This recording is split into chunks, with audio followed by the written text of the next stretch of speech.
There is a distinct kind of loneliness that only exists on Interstate 40 past 2 in the morning. This particular night, I was hauling a secure drop down to Phoenix, cutting straight through the high desert of northern Arizona. The moon was choked out by thick storm clouds, leaving the highway pitch black, the kind of dark where headlights feel swallowed whole. I turned the radio dial, looking for anything to keep fatigue at bay. But all I got was static, a heavy, crackling hiss across every frequency. Frowning, I turned the knob down, letting silence settle into the cabin, broken only by the steady thrum of the tires. That was when I passed the first warning sign. It wasn't a road sign. It was a pair of glowing amber eyes standing completely still on the shoulder, watching me pass into the ink-black distance. 10 minutes ticked by on the dashboard clock. Then the highway lights vanished. Not that there were many, but the faint glow from a roadside emergency call box blinked out, plunging the road into deeper shadow. My headlights swept across a green overhead sign. The paint was peeling, warped by desert heat. It read, "Exit 114 Clearwater." I frowned. I'd driven this route 100 times.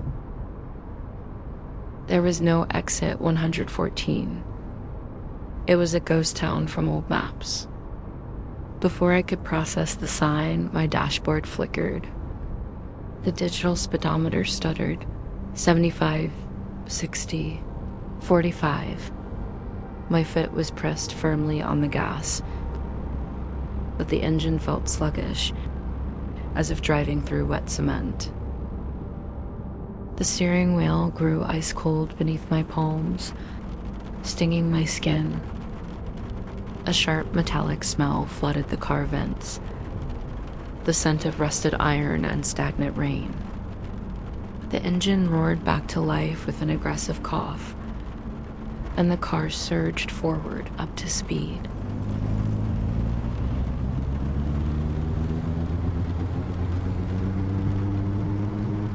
And then my high beams caught something standing right in the middle of my lane. I slammed on the brakes. The tires shrieked, skidding across the asphalt with a terrifying loss of traction, coming to a sliding stop just inches away. Standing in the beam was a man in a soaked canvas jacket, his head bowed low, hiding his face beneath a hat. He didn't move or flinch. He just stood on the yellow line, unbothered that a ton of speeding metal had nearly taken his life. "Hey," I yelled, cracking my window. "Are you crazy? Get off the road." The man slowly raised his head. His skin was pale, a dull grayish-white stretched tight across cheekbones.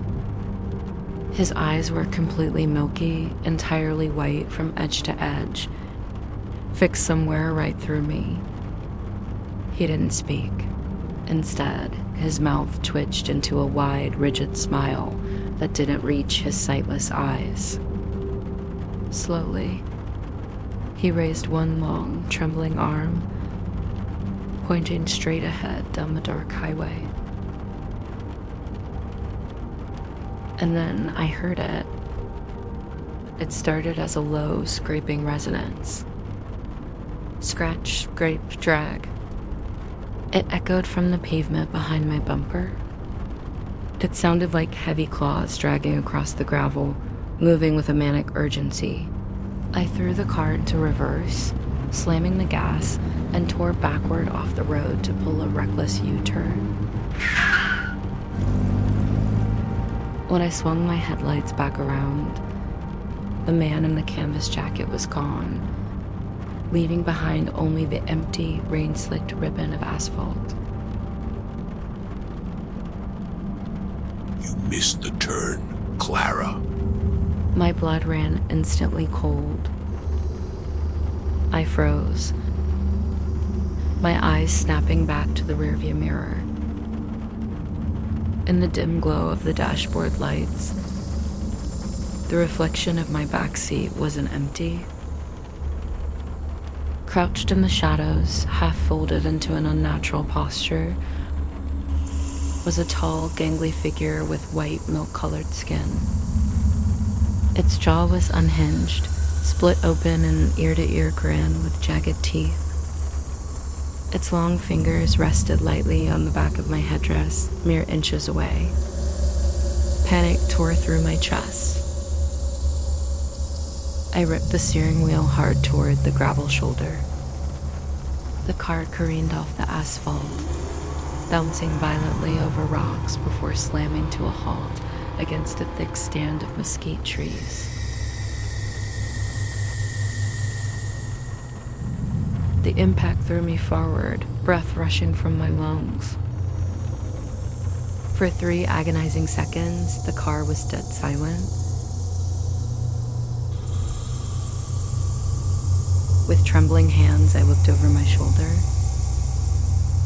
The back seat was empty. The doors were locked, windows up. No sign of anything inside.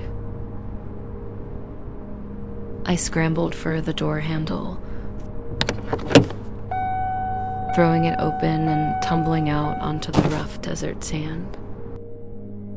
I hit the ground hard, scrambling backward, staring into the dark interior. And then, the headlights flickered off. Total, suffocating darkness enveloped me.